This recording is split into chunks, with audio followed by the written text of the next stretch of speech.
Hello, hello, hello, and welcome. My name is Deanna Deacon, and I am an intuitive coach that focuses on divine feminine empowerment in every single way possible.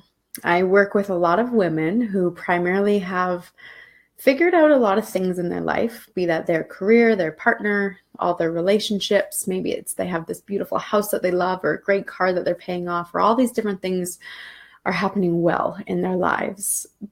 They're kind of at the place they thought they would be at this point in their life, somewhere within their 30s.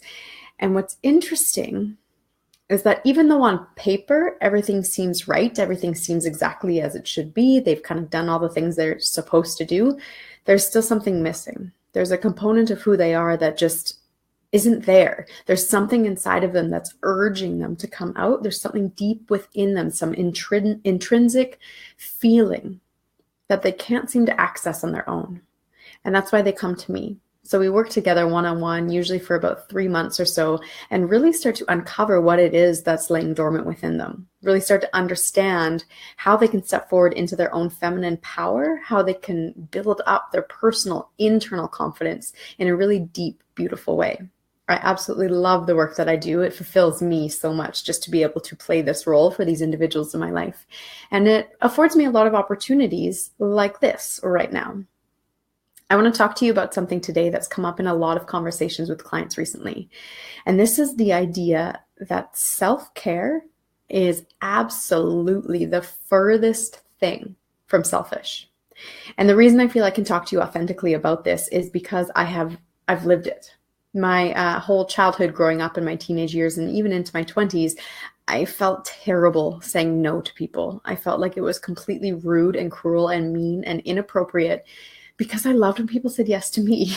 I loved when I came up with an idea of something to do and everyone just said, yeah, of course, I'd love to be there with you. And the thought of turning people down, because I needed downtime or because I was tired or just wasn't that interested, it didn't make sense to me until I started doing the work that I'm doing now. And I really started to realize that in order for me to show up for people in a really true, real way, I absolutely have to take care of myself. I absolutely have to say no to things and to people and to opportunities and experiences. It has to be a part of my life. And if you've listened to any inspirational speakers or YouTube videos like that, you'll know that that's a common theme is, find however many things you can say no to so that the ones that you say yes to, you're all in, fully in, 100%. Every single cell in your body wants to experience that. And the rest of it can just fall to the wayside. And it doesn't make you a bad person to say no. So in order to go through this, I wanted to offer you 4 specific reasons that self-care is not selfish. Okay? So the number one thing is you are able to support others. Now, what I mean by that is when you're taking care of yourself, you're able to show up in a much more authentic, real way. So for those of you who may be parents, it's really important for you to understand that when you're taking care of yourself, you are able to take care of your children better.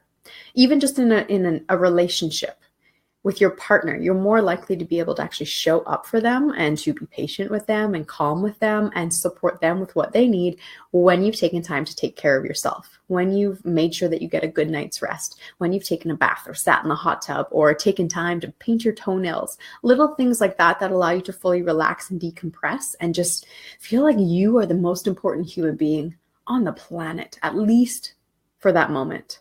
You should be experiencing that at least once a day, at least, okay? And this is generally something that a beautiful way that we can serve ourselves. And again, the reason we're serving ourselves is so that we can show up and support others in our lives more. If you find that at your work, chances are you will find this, at your work, you're a little bit of a leader. So people come to you to ask you questions, or maybe they kind of look to you to help guide the feel of the office or whatever it might be. It's so incredibly important for you to take care of yourself because you're able to show up more for your coworkers. If you show up to work grumpy, kind of not in a good mood, don't really want to be there, don't have time or energy for others, they're going to know that. And it's going to be a lot harder for you to be that leader that they're used to looking to you as. And if you've noticed, when you're tired or not taking care of yourself or feeling run down, chances are you just don't care. You're like, I don't want this responsibility. I don't want this role anymore. Why is everyone so dependent on me? But the fact is, if you were running at an optimal level, you've chosen that role and you've stepped into that role because it serves you. So there's a reason for it. It's just that when you're tired and run down, you don't have the patience to understand why you brought yourself into this position. So really, self-care is allowing you to support others in your life. So this is number 2. The second reason is you require less from others. So when you're rested and cared for and loved and your needs are met, you are able to show up and support others more. And alternatively to that, you also require less from them. So if you've noticed, maybe in your relationship, if one of you is sick, usually the other one is able to kind of support you a bit more, right? And then usually the other one gets sick and it goes back and forth. If you're both sick, it's brutal. No one can take care of anyone. Everyone's whiny. Everyone's unhappy. It's just not a good situation. And I'm sure those of you who have kids know exactly what I'm talking about as well. It's really important to understand that when we are balanced and grounded and feeling supported by ourselves, we no longer require others to feel that need for us. So an example of this is I, my whole life, have suffered with this concept of like grumpiness. Like I just sometimes I'm just, something gets under my skin and I can't seem to let it go. The more that I practice self-care techniques and the more that I kind of beef up my personal self-care toolkit, the less I require from those around me to help get me out of it. When I can actually utilize my own personal skills to take me from to wow, back up to where I love to normally live, when I can do that myself, I am not pulling the resources from those around me to try and pull me back to where I need to be. Now with this, of course it's okay to ask for help. Of course it's okay to get support from others around you. But what I love about this concept is when you require less from others, you get to be picky and choosy about what you do bring out in others. So maybe there'll be times when you're feeling a little bit low energy or whatever it might be, and you get to utilize those around you at that moment, but it's your choice.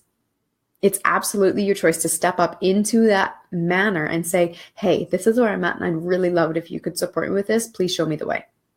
As opposed to, I can't. I can't. You know, when you're at that like the down and out state where you just can't even show up as who you normally are anymore, that's when suddenly you're going to take every single person around you and you're either going to bring them down with all of your grumpiness or whatever's going on with you, or you're going to need them to stop doing what they're doing, stop focusing on themselves or their work or whatever it is, and make them show up for you. Again, it's okay for this to happen here and there, but it's important for it to be a choice of yours as opposed to a desperate need for someone else to fix your problem. Number 3, self-care is sustainable for the long term. When we create self-care practices that we can accomplish every single day or accomplish every week or accomplish every month, however often they're coming about, it allows us to continue to show up for these other people, to support these others in our lives on a sustainable long-term basis. If we're not taking care of ourselves, if the only way that we feel rested is by going on a trip to Mexico for a week and laying on the beach and drinking daiquiris for the entire year, that's the only way we actually find a sense of peace and restfulness, our lives are not sustainable. And we are going to come down with some sort of physical manifestation of pain because we are holding on to too much negative energy, negative emotions, anxiety, stress, cortisol levels, everything is going to be through the roof. So it's incredibly important that we create self-care techniques and practices that we can sustain and utilize throughout our days, our weeks, and our months. Because when we do this, it makes our lifestyle sustainable for the long term. When I say sustainable, I don't mean just staying afloat. I mean sustainable for you to be living a high vibrational life where you're riding around up here. Because if you're watching this, chances are you're more drawn to a lifestyle that's really fulfilling and serving you and serving those around you at the same time. So in order for you to get that, you need to understand that this aspect of self-care, this technique of self-care is incredibly important for this sustainability. Okay. Numero 1, 2, 3, 4. It is your personal responsibility to understand how you show up for others.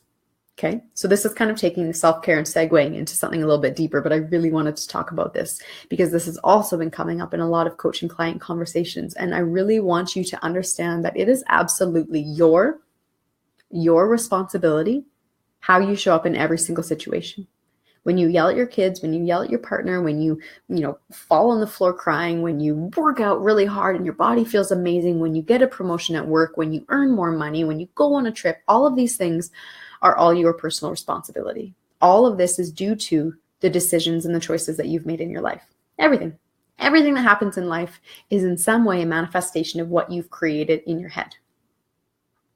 It is your personal responsibility to acknowledge how you're showing up for others. If you're showing up as that individual, like in number 2, where you just require so much from others, you need to know that you're not necessarily putting any more positive, high vibrational energy into the world. You're just pulling it back into yourself. We need to start taking personal responsibility for the ways that we interact with others, the ways that we interact with ourselves, the ways that we choose to live our life. If you choose to live your life in a victim state where everything is happening to you instead of for you, it's your choice, and it's gonna make it harder for you to come back around. The faster we can find ourselves in the state of personal responsibility and empowerment and understanding that everything that happens in our life is due to our thoughts and our intentions and our manifestation, that's when we can take true personal responsibility. That's when we're living in a true empowered state of living. And that's where I want you to be, because that's where the gold is. That's where the magic happens. That's where literally going for a walk in the snow with your sweet little puppy dog can change the entire way that you view the world. And that is where the healing happens. When you are able to look at something objectively, when you're able to take your emotions, I've been doing this motion a lot lately, take your emotions and put them on the side. Look at the facts, be an observer. Take responsibility for the way that you show up in a conversation. Take responsibility for the way that you view things. Just because someone says something to you doesn't mean that's what they meant. The way that you see it is through your own perceived lens. It's through your perception. It's through your beliefs of what the world should be. It's through your experiences that you've had in your life. When you start to understand this and you start to observe it as this kind of external observation piece, as opposed to being attached to your emotions, that's when the healing potential comes in. That's when that true healing power comes in. And that's living an actual, authentically holistic lifestyle. Because you're being true to yourself. You're being authentic. And you're taking personal responsibility for who you are and how you show up in this world. It goes along the same lines as making sure that you buy things that have less plastic, not littering when you walk down the street, making choices that are more helpful than harmful to animals and to the planet. Choosing, makeup for your skin that isn't full of chemicals and carcinogens and things that are going to clog your pores and wreak havoc on your hormones. It's about showing up sustainably in your life and for others by taking that personal responsibility for who you are and the way that you live your life on the planet. So coming back to those, we have that you are able to support others more when you are practicing self-care. You require less from others when you are practicing self-care. It is more sustainable for the long term, and it's your personal responsibility to take care of yourself and to understand how you show up for others. These are the 4 key reasons and the key opportunities for you to see that self-care is not selfish. If anything, it's probably one of the most selfless things that you can do. Because as I said in the very beginning, the first thing is you can show up for others in a really beautiful, powerful way. And I know that for those of you who are drawn to the work that I do, and especially if you're drawn to the Goddess Experience, my one-on-one intuitive coaching program, I know that you are drawn to this because you want to do more with your life. It's not just about making the money and doing the things and da da da da da da da. You can do that, and you've proven that you can do that, and that's great. I'm proud of you. But you're ready to take it deeper. You're ready to have more meaning behind everything that you're doing. You're ready to serve others. You're ready to show up in all of your authenticity, the good, the bad, the ugly, all of it. And in order to do so, I can guarantee you one of the first steps that you need to conquer is having a self-care practice. Take it from me. I've had my business now for a few years, and I've gone like this. Not in terms of business, but in terms of my own personal self-care and my energy levels and my ability to actually conduct my business in the professional way and the intuitive way that I choose to. I know when I'm not taking care of myself because all of these different physical ailments start to pop up. I get a little bit short and snappy with others. I don't have the patience. I don't have the time. I require others to take care of me. And that's a key indicator to myself that it's time to bring back those self-care practices. So I really hope that this conversation was helpful for you. I'm going to do another one down the road all about what these self-care practices can look like. If you have any questions about those, please reach out to me. I have like a huge plethora, like a big, beautiful magic bag of tricks and tips and techniques and practices that you can utilize on a daily basis. It's so much for me to share every single one of them. So if you're looking for some more self-care practices that you want to incorporate into your life, please reach out to me. You can send me a private message on Facebook. My page is Deanna Deacon Coaching, or you can message me or send me an email, info@deannadeacon.com. And let's start a conversation about how self-care can become one of the most selfless things that you're doing for all of humanity today. I'll see you soon.